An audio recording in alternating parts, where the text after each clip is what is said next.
¿Qué onda a toda la banda que nos escucha?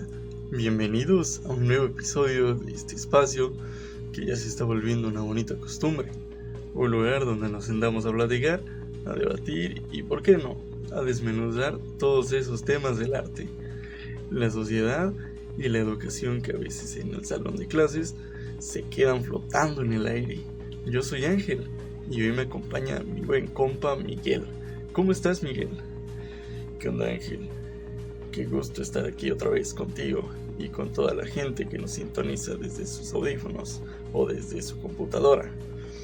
La verdad es que hoy ando bien emocionado, porque el tema que nos tenemos no es cualquier cosa, no es de esos temas que solo se quedan en la libreta para pasar la materia. Hoy vamos a hablar de algo que se vive todos los días en las calles, en las colonias, en las escuelas, y que la neta es lo que sostiene viva a la cultura, la gestión cultural y la creación de redes colaborativas. Sí, hermano, la verdad es que cuando uno escucha por primera vez el término gestión cultural, te imaginas un señor de traje metido en una oficina de gobierno firmando un presupuesto millonario o diciendo que artista va a Bellas Artes. Pero la realidad es otra cosa, totalmente distinta, mucho más humana, más ruda a veces, pero infinitamente más gratificante. Hoy queremos bajar ese concepto a nuestra realidad, a lo que vivimos como estudiantes universitarios y como ciudadanos que nos movemos en un contexto específico aquí en el estado de Veracruz. Totalmente de acuerdo. Y es que para no inventarnos las cosas de la nada, nos pusimos a estudiar en serio. Estuvimos analizando un texto súper pesado pero muy chido de Erika Méndez, que habla sobre el arte comunitario y cómo construir un modelo de gestión cultural desde abajo, desde la comodidad, y también nos aventamos el episodio 113 de Gestión Cultural, el podcast, que desglosa a la perfección cómo funciona una red de intercambio cultural en el mundo real. Así que hoy venimos con la teoría bien fresca, pero con todas las ganas de aterrizarla a lo que vemos todos los días cuando salimos a la calle. Exacto, la meta de hoy es armar una charla sabrosa, profunda, pero sin poses académicas aburridas. Queremos entender por qué trabajar solos en el ámbito cultural es prácticamente una misión suicida y por qué la única forma de sobrevivir y generar un impacto real es tejiendo redes. Así que, mi gente, acomódense chido, prepárense un café o lo que estén haciendo mientras nos escuchan, porque hoy se va a poner buenísimo el debate. ¡Arrancamos! ¿Qué rayos es la gestión cultural y por qué las redes? A ver, Miguel, vamos a empezar por el principio, porque luego la gente se me pierde. Si tuviéramos que romper el hielo con la definición de gestión cultural, pero explicada de compas, ¿cómo la definirías tú basándote en lo que leímos de Erika Méndez? Porque ella le da un enfoque muy comunitario, porque a mí me voló la cabeza. Fíjate que a mí también me marcó mucho esa lectura. Para responderte de forma directa, gestionar cultura no es meter la cultura en un saquito y vendérsela a la gente. Erika Méndez explica que la gestión cultural comunitaria es en esencia un proceso social de transformación. No se trata de que tú como universitario o como experto llegues a una comunidad a decirles: miren, pobrecitos de ustedes, les hace falta cultura, así que les traigo esta obra de teatro clásico. Para nada. Eso es un modelo vertical, antiguo y hasta un poquito soberbio. Totalmente. Es como el típico complejo de Salvador cultural, ¿no? Justo. Ese es el error número 1. Lo que plantea el texto de arte comunitario es que el gestor cultural es un facilitador de puente. Su chamba es ir a la comunidad, escuchar, observar, platicar con sus vecinos, con los jóvenes y ayudar a que ellos mismos identifiquen cuáles son sus propias necesidades, sus dolores, sus alegrías y la forma en que quieren expresarlas. La cultura ya está ahí, la identidad ya existe. El gestor solo pone las herramientas metodológicas y de organización para que esa voz comunitaria tenga un megáfono y se organice de forma chida. Claro, me queda pesadísimo el concepto, o sea que el verdadero éxito de la gestión es cuando la comunidad se apropia del proyecto y tú te vuelves prescindible. Pero ahora, conectando esto con el otro punto clave, ¿por qué es tan vital, casi obligatorio, formar redes de trabajo colaborativo en este despapalle? Porque uno podría decir, bueno, yo soy muy organizado, tengo mi colectivo, tengo mis materiales, yo solo puedo armar un festival en mi colonia. ¿Por qué eso ya no funciona hoy en día? Mira, al intentar ser llanero, solitario en la cultura, es el camino más rápido al burnout, a quemarte y a que tu proyecto desaparezca en 3 meses. El episodio del podcast de gestión cultural que escuchamos explicaba algo que me pareció una joyita teórica. Decía que los proyectos culturales y artísticos, los recursos más valiosos que movemos no son los materiales, o sea, el dinero o el equipo de sonidos, sino los recursos intangibles. A ver, espérame, detente. Eso suena interesante. Explícame más a fondo qué son esos recursos intangibles, porque cuando pensamos en gestionar, casi siempre pensamos en conseguir presupuesto. Es que ese es el chip que tenemos que cambiar, Ángel. Los recursos intangibles son las cosas como la confianza mutua, el conocimiento compartido, los saberes tradicionales, las relaciones humanas, el tiempo de gente y la legitimidad social. Cuando construyes una red de trabajo colaborativo con otros agentes culturales, lo que estás haciendo es poner en común todos esos recursos intangibles. A lo mejor el colectivo A no tiene ni un peso para la publicidad, pero el colectivo B tiene un miembro que le sabe cabrón al diseño digital y a las redes sociales. Y resulta que el colectivo C tiene el contacto directo con el jefe de manzana de una colonia que les puede prestar la cancha techada para el evento. Si trabajas solo, tienes que comprar el diseño, rentar el espacio y rogar para que la gente vaya. Si trabajas en red, los recursos fluyen a través de la solidaridad y en beneficio mutuo. Claro, se vuelve un ecosistema, ¿no?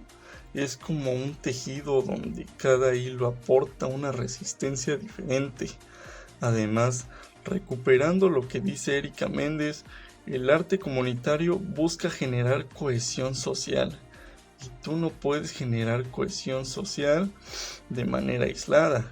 Si tú no tejes redes con los actores que ya están en el territorio, los profes de las escuelas locales, los comerciantes, los colectivos de música folclórica, los jóvenes que hacen graffiti, tu proyecto va a ser visto como algo ajeno, como algo que vino de fuera. Las redes colaborativas son las que dan raíz al proyecto y en el contexto real hacen que la gente diga, esto es nuestro, no es del gobierno ni de la universidad, es de nosotros. Me late un buen cómo se plantea esto, Miguel, pero vamos a bajarlo más del suelo, porque si nos quedamos en la teoría, este podcast se va a parecer a un examen final. Vamos a hablar de la realidad de nuestro contexto. ¿Tú conoces o has visto de cerca algún proyecto cultural exitoso que digas, no manches, Este es el ejemplo vivo de lo que estamos hablando, ya sea en las comunidades de nuestra región o dentro de la propia Universidad Veracruzana. Fíjate que no tenemos que ir muy lejos dentro de nuestra propia alma máster. La Universidad Veracruzana hay dinámicas bien interesantes. Piensa, por ejemplo, en los proyectos que surgen cuando los estudiantes de semestres avanzados tienen que realizar sus prácticas o talleres de intervención artística en comunidades. Me tocó ver un proyecto bellísimo donde se armó un taller integral de dibujo y expresión teatral dirigido a niños, adolescentes en una zona semiurbana periférica. Ah, sí, creo que sí sé cuál dices. Platícale a la gente cómo estuvo la logística de ese proyecto, porque ahí se ve clarito el trabajo en red. Estuvo cañón, Ángel, porque el equipo lo diseñó que eran 3 o 4 estudiantes. Obviamente no tenían presupuesto del gobierno ni patrocinadores privados. ¿Cómo lo hicieron posible? Activando redes. Primero, se vincularon con las autoridades de una escuela primaria de la zona para que les permitieran usar un salón los sábados por la mañana. Ahí ya tienes una red institucional y comunitaria. Luego hablaron con los padres de familia para explicarles el proyecto, ganarse su confianza y lograr que se comprometieran a llevar a los niños de manera constante. Y finalmente hicieron una colecta de materiales dentro de la misma universidad, donde otros compañeros estudiantes donaron que hojas, que pinturas, que pinceles y libretas que ya no usaban. ¡Qué chido! O sea que el proyecto no se sostuvo con dinero, sino con la suma de voluntades y la confianza. Exactamente.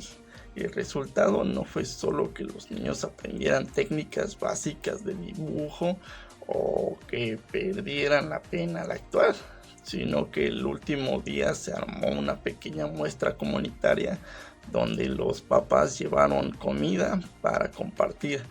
Los vecinos asistieron a ver el trabajo de sus hijos y se generó un espacio de convivencia que esa colonia no había tenido en años. Eso es lo que Erika Méndez define en su texto como activar la dimensión estética del desarrollo comunitario. No estás yendo a entretener, estás usando el arte como un pretexto hermoso para que la comunidad se mire a sí misma, se reconozca y se fortalezca. Y si nos salimos un poquito del entorno puramente universitario, aquí en el estado de Veracruz tenemos ejemplos ancestrales de redes colaborativas que funcionan de manera orgánica. Piensa en el movimiento del son jarocho o en los colectivos de música tropical y cumbia de las regiones populares, ya sabes, el baile, cuando se arma un fandango, una fiesta comunitaria. Nadie se sienta a redactar un manual de gestión de recursos humanos. Sin embargo, el tejido es perfecto.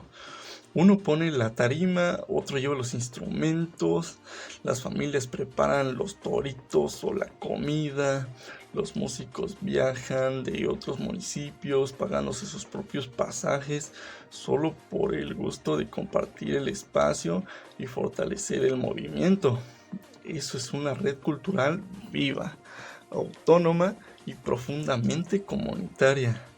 Nos demuestra que la gestión cultural no nació en la academia, nació de la necesidad de los pueblos de celebrar su identidad colectiva.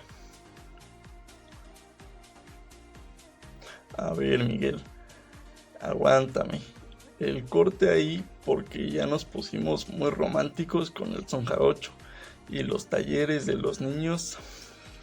La neta es que trabajar en equipo, coordinar colectivos y armar redes con la comunidad es una reverenda friega. Es dificilísimo poner de acuerdo a 3 personas para hacer una tarea de la universidad. Eso ya es un reto. Ahora imagínate coordinar una red de creadores independientes. Hablemos de la parte ruda.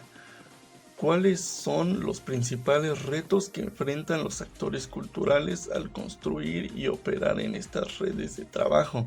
¿Y cómo le hacemos para no tirar la toalla? Tienes toda la boca llena de razón. Qué bueno que metes el freno de mano, porque la gestión cultural real tiene momentos de mucha frustración. Yo creo que el primer gran monstruo al que te enfrentas cuando quieres hacer una red del ámbito artístico y cultural es el ego. Desgraciadamente, en nuestro medio hay una tendencia muy fuerte a la individualidad, al protagonismo. Es que mi grupo tiene que salir primero en el cartel, es que mi idea es mejor que la tuya, es que yo quiero reconocimiento principal. Cuando los egos entran a una red, la limitan desde adentro, porque la red por definición exige horizontalidad, exige entender que todos los nodos de la red son igual de importantes. Sí, la neta, el ego es el cáncer de muchos colectivos chidos. ¿Y qué otro reto ves como en común en nuestro contexto? El segundo gran reto, de hecho, se mencionaba muchísimo en el podcast de gestión cultural que analizamos, es la sostenibilidad y la constancia en el tiempo. Al principio de cualquier proyecto la energía está a 1000%. Todos van a las juntas, todos proponen ideas, todos están hiperemocionados, pero pasan las semanas, se atraviesa el fin de semestre en la universidad, los problemas económicos, personales, el cansancio, y la gente empieza a dejar de ir a las reuniones o a incumplir con sus tareas. Mantener una red activa y motivada cuando los resultados no son inmediatos o cuando no hay una recompensa económica directa es una tarea titánica. Totalmente. Y a eso yo le sumaría el reto de la falta de infraestructura y la burocracia. A veces cuando quieres hacer red con instituciones públicas o universitarias, te topas con un muro de formatos, permisos, oficios que tardan 3 semanas en responderte, y reglas absurdas que lo único que hacen es asfixiar la espontaneidad de los proyectos comunitarios. Te desgastas más llenando papeles que trabajando con la gente en el territorio. Es real. Pero la pregunta del millón es, ¿cómo superamos esto? ¿Cómo hacemos para que las redes no se mueran a los 2 meses? Basándonos en lo que plantea Erika Méndez y la experiencia del podcast, creo que hay 3 estrategias clave. La primera es la transparencia y la definición clara de roles. Que la red sea horizontal no significa que sea un despapalle desorganizado. Debe haber acuerdos muy claros desde el día 1. Quién se encarga de la comunicación, quién se encarga de la logística, quién de los materiales, roles claros pero flexibles que permitan que la chamba no se cargue a una sola persona. Eso me parece excelente. Y las otras 2, la segunda es la construcción de confianza a través de la comunicación afectiva. Como gestores culturales, comunitarios, tenemos que entender que estamos trabajando con seres humanos, con sus emociones, con sus historias y sus problemas. Las reuniones de la red no pueden ser solo para dar órdenes o revisar pendientes de trabajo. También tienen que ser espacios para escucharse, para saber cómo está el compañero, para compartir un café, reírse. La gestión cultural comunitaria tiene una base afectiva muy fuerte. Si no hay un vínculo humano real y sincero, la red se cae ante la primera crisis. Y la tercera estrategia es la autonomía progresiva. No depender de un solo hilo, sino una puerta institucional se cierra. La red debe tener la capacidad de buscar alternativas autogestivas en la propia comunidad para que el proyecto siga caminando. Fíjate que ese punto de buscar alternativas me conecta directo con la siguiente duda que quería poner sobre la mesa. Estamos en pleno año 2026. La tecnología y el internet ya son un lujo, ni algo del futuro. Son el terreno donde pisamos todos los días. ¿De qué manera crees tú que las redes digitales pueden potenciar el trabajo colaborativo en proyectos culturales locales o incluso globales, sin perder esa esencia comunitaria de la que habla Erika Méndez? Ese es el gran debate de nuestra era, Ángel. Las herramientas digitales son un amplificador brutal si las usamos con estrategia y corazón. Antes, si un colectivo independiente de un barrio o de una comunidad rural de aquí de Veracruz hacía un festival de teatro o un concierto comunitario, era muy difícil que la gente de otros municipios o estados se enterara. Dependías de la lona impresa, del volante en mano o de tener suerte con un medio local. Hoy en día, gracias a las redes digitales, puedes mapear, difundir y conectar tu iniciativa local con el mundo entero a un costo bajísimo. Sí, fíjate que eso no es solo un tema de difusión para que vaya más gente a tus eventos, sino un tema de intercambio de saberes y metodologías. Justo lo que explicaba en el podcast sobre las redes de intercambio. Imagínate que nosotros aquí en nuestra región estamos queriendo reactivar un espacio público abandonado para dar talleres de música a chavos en situaciones de riesgo y nos topamos con problemas de logística o no sabemos cómo abordar metodológicamente la comunidad. A través de plataformas digitales podemos ponernos en contacto con los colectivos de Medellín, en Colombia o de los barrios populares de la Ciudad de México, que llevan 10 años haciendo exactamente eso. Nos pasamos manuales por PDF, nos aventamos una videollamada para que nos den tips, compartimos experiencias. Internet nos permite crear una red de solidaridad global entre gestores culturales que compartimos las mismas luchas. Eso está padrísimo. El uso de nubes compartidas para organizar los documentos del proyecto, grupos de mensajería instantánea para resolver urgencias operativas de inmediato, o herramientas de mapeo digital para identificar que otros artistas están activos en la zona. Todo eso optimiza los recursos materiales y el tiempo de los gestores, que como ya dijimos siempre son escasos. Pero a ver, Miguel, aquí también hay que poner una alerta roja, ¿no crees? Las redes digitales son maravillosas, pero tienen un peligro bien grandote: la comodidad del teclado. No podemos caer en el error de pensar que hacer gestión cultural comunitaria es solo publicar historias bonitas en Instagram y subir videos a TikTok con canciones en tendencia o mandar correos masivos desde la comodidad de nuestro cuarto. El texto de Erika Méndez nos recuerda todo el tiempo que el arte comunitario se hace en el territorio. Se hace respaldándose desde ir a tocarle la puerta al vecino, sentándote a platicar con la señora de la tienda, sintiendo el calor y el ruido y la realidad del espacio físico. Las redes digitales son una herramienta de apoyo, son un vehículo, pero el motor real sigue siendo el encuentro humano cara a cara, cuerpo a cuerpo. Si despegamos la gestión del territorio físico, lo que nos queda es un proyecto de aparador, muy bonito en la pantalla, pero vacío en realidad social. Totalmente de acuerdo. Te aventaste una reflexión bien profunda ahí. La tecnología debe estar al servicio de la comunidad, no al revés. debe servir para convocar al encuentro físico, para facilitar los procesos reales de la gente, no para sustituirlos.